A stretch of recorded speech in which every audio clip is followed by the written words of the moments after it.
Peter fell into sin when he kept his distance from Jesus instead of keeping close to him.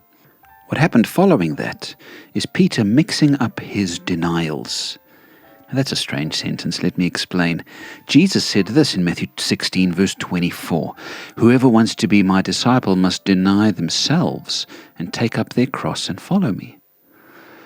We're called to a life of denial, but it's a life of self-denial.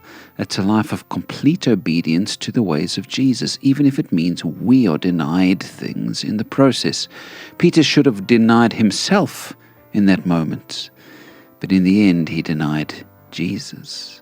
That's what sin is, when you choose to deny your Savior instead of denying yourself when temptation comes.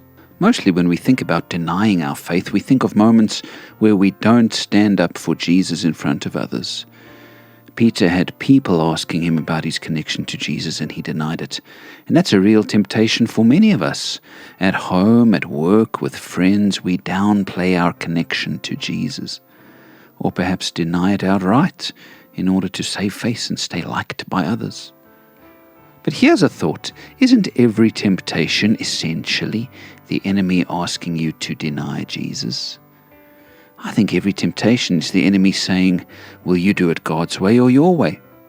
Don't deny yourself, the enemy says. Treat yourself. Before we know it, we've denied Jesus instead of denying ourselves.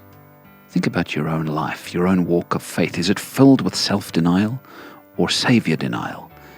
Do you have your denials mixed up? And do you often deny your Savior in the way you live?